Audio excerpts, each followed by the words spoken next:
Hello everybody, once again I am back with another canning segment. Today we are going to be making some pickles.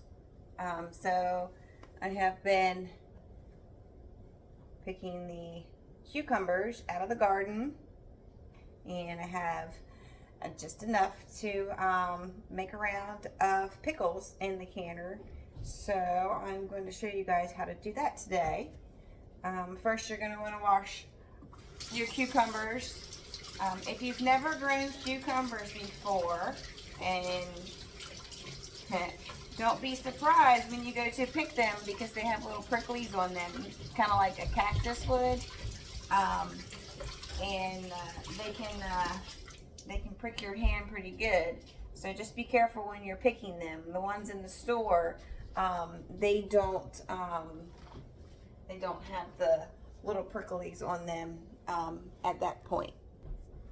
I had to pause to let my son go through the kitchen. So anyway, you're going to cut the ends off. I'll save those for my chickens. And then we're going to do bread and butter pickles today. So I'm going to just slice them into thin slices here. Bread and butter pickles are the ones that are round. They're not the long ones like you would like a dill. So these are pretty easily sliced up. You can, eat some as you go. It doesn't matter. Pickling cucumbers aren't going to be as tasteful as a cucumber. As a regular cucumber. So once you get all of your cucumbers sliced up and ready to go, then you can get your other stuff ready. Okay, I hope you guys can see this angle. I have my pressure canner, which you can use also for your water bath. The pickles only need to be water bath. They don't need to be pressure canned.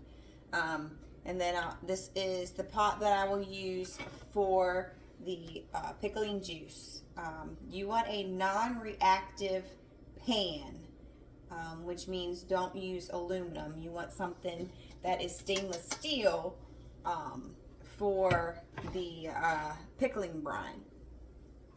So my pickling brine consists of distilled vinegar, and we are going to measure out the vinegar. And for my 8-pint jars, one batch is about let's say 6 3/4 cups of the vinegar that we're going to put in there. I have a big measuring cup. It measures 2 cups, so it cuts down on the pouring. So that's 4 and 6. I'm going to get 3/4 cups out of this jug. Let's see. And, oh, perfect. I had 6 3/4 cups in that jug. Write it on the list. I need more distilled vinegar. Alexa, add distilled vinegar to my list. I don't have an Alexa. That was a joke. Anyway, so you added the vinegar to the non-reactive pot. Now we're going to do some sugar to make them sweet. Bread and butter pickles are sweet. We're going to do 7 cups of sugar. So here's my 1 cup. We got 1 cup. I'm going to go ahead and turn this burner on so it can start heating it up.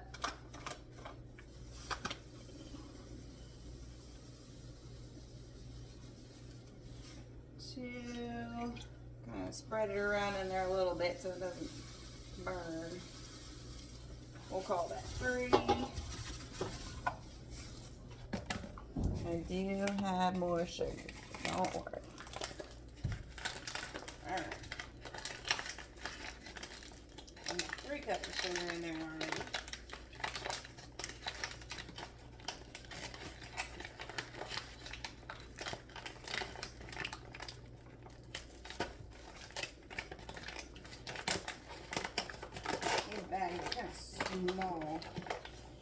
Let me get the cup in there.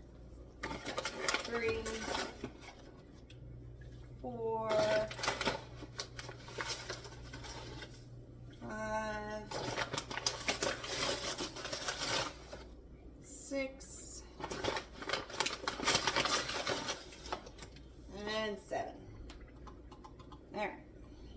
7 cups of sugar. I know it sounds like a lot, but it really isn't.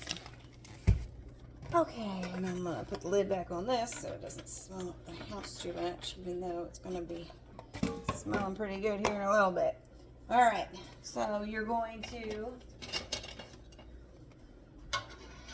get that all mixed up really good.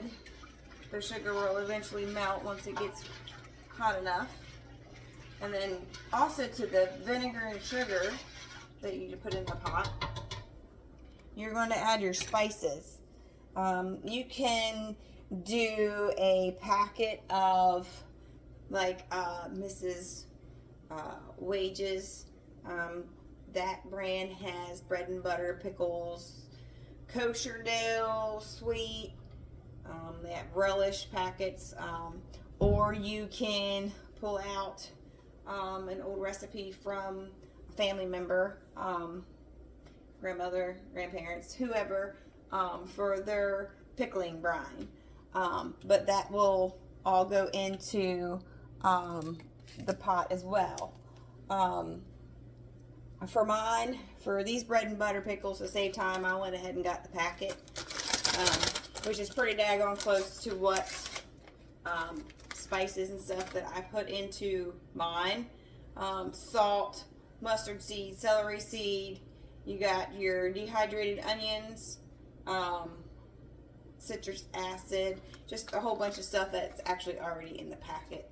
And you go ahead and sprinkle that in as well. And it also has on the back of it, it gives you instructions too. So you don't have to pull out a canning book or anything like that. You're going to kind of stir this up and let it come to a good boil, because everything that you put in the jar you want to be hot. Alright, while that comes up and my canner gets a little bit warmer, I'm going to go ahead and pause it, and then I'll be right back. Okay, so my brine is, ooh, you're all going to shake, hang on. It's pretty much dissolved with the sugar in there. You can see.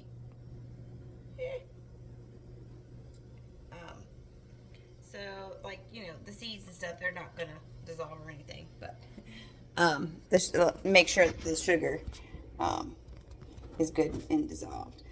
So your next step is to pack the jars and add the brine. You're going to want to keep your jars hot. I don't know if you've seen any of my other videos or not, so I'll touch base real quick on the hot water bath process. I got my canner, which I can use as the hot water bath, and it's halfway full with hot water. And then I've been keeping my jars, which I washed real good and checked, run my finger around the edge of the top and around the sides to make sure there's no cracks in it, because if not, you won't get a very good seal, because they will still seal in the water bath. It's just not being done under pressure, which is where the pressure canning comes into play, which helps kill bacteria and things of that nature. Green beans is one that's really known for getting bacteria in them if you do not pressure can them. You can water bath green beans, but it takes about 3 hours versus pressure canning them for 25 minutes. Anyway, so I've been keeping my jars and my lids hot. You're going to want to take it out of the hot water, and then you're going to pack it full of all the cucumbers that you sliced up. Just pack them in there like so. Some of them I did kind of big, some of them are a little bit smaller, you know, just, oh, you can't see, whatever you feel like doing is fine. You're going to pack these up to the bottom of the rim here. You're going to leave a 1/2 inch head space. I'm pretty sure it's what it is. I can't really tell you. I've done this for so long I don't even pay attention to what the actual things are anymore. And then also, once you push them in there real good, you can take a couple small ones, and then on top of those small ones you can put one that will fit, like this one will fit really good on top of the jar underneath the rim, and that'll help hold down the cucumbers in the liquid, so that way they don't float up to the top as much, because they will float. You can do that with a lot of your canning, and my grandma Martha, she called that seat belting. Everything in. You want to seat belt everything in. Then you're going to take your funnel, and then you are going to pour the liquid brine that you made into the jar. Let me get my hot pan out because this stuff is going to be hot. Put it on that granite. Definitely pull it down pretty quickly. So anyway, give it a nice little stir. Double check, make sure everything was dissolved. That should dissolve. And then you're going to ladle in your brine, and you're going to do that to the bottom of the rim. It'll bubble a little bit as you add the water in into the jar. All right, give me 1 second. I'll be right back. Okay, I remembered I had forgotten to get out something. My other one broke. So I'm going to use my nice flat spatula that I use for icing cakes and cupcakes. But anyway, it'll still work. You slide it down inside the jar and get out all the air bubbles of the jar. I need to add something else to the list. Alexa, I need to add this other thing to the list. Oh, I wish I had an Alexa now, because it would have definitely came in handy. I've had to add, what, 2 things now to the list? As you get the air bubbles out, some of the cucumbers will, move around, and your brine will settle because you're letting out some of the air. So you may have to add a little bit more to it, which is what I'm going to have to do. So it goes up to the rim there. All right. And since I added a little bit more, air bubbles that may have gotten in since I added more, like so, run it down alongside the jar. Y'all, I need to get better positioning. I can't, but see how it goes down alongside the jar there. And then my little seatbelt one. Yes, the stuff is hot, but I'm kind of used to hot liquids, so it doesn't really faze me much. Okay, so then you're going to put your lid on that you have been keeping hot. You're going to wipe off the rim first so you have a good seat for the lid. And then you're going to put on your ring, hand tight, and you're going to place it into your pot. I'll say pot since some of y'all might not have a canner pot. All right, I'm going to go ahead and fill up the rest of these jars and check back in with you in a minute. Okay, so I have them all packed, filled with brine, lids on, rings on, hand tight, and they are now all in my pot. And the pot is filled with water, and it actually goes over, it covers the jars. So you want to make sure when you water bath that the water covers the jars. When you water bath, you can leave it open and bring it up to a boil and process it that way. I find it to be a little bit messy and you have to keep adding water. So I just go ahead and put my canner lid on It's not going to hurt it. It's going to keep the water in it. It's going to actually bring it up to a boil a little bit faster, keeping it covered. I don't have to worry about the weight or venting for the steam or anything like that. So I add the lid, and we're going to bring the jars up to a boil. And then once the boil has started, you're going to process it for 10 minutes for pints. If you decide to do quarts, bigger jars of pickles, that's fine. It's just 15 minutes of processing time versus 10 minutes for the pints. So in the water bath canner, I got my jars. They're coming up to a boil. I mean, yeah, you can't see through it, but you can hear when it is boiling. You'll know when it is boiling. And then I'll start my timer for 10 minutes. And once that is done, I will check back with you. Okay, so I have processed my pint jars for 10 minutes in a water bath canner, and then turn it off, let it cool down a little bit. And now we're going to take off the lid. There'll be some water on it, so just be careful. And the steam coming out, it's going to be very, very hot. You can burn yourself. Keep it away from your face when you're lifting it up.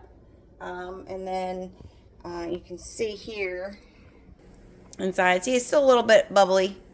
So what I'll do is I'll let that cool down a little bit longer, and then I will remove the jars and put them on the counter and let them set for 12 to 24 hours. And then you can store them away on a shelf, or go ahead and put a jar in the refrigerator, because pickles are so much better cold. But that ends this segment on the canning of pickles, and it was bread and butter pickles. If you have any questions, please leave them in the comments, and I will try to answer them to the best of my ability. Thanks for watching, guys. You have a good one now.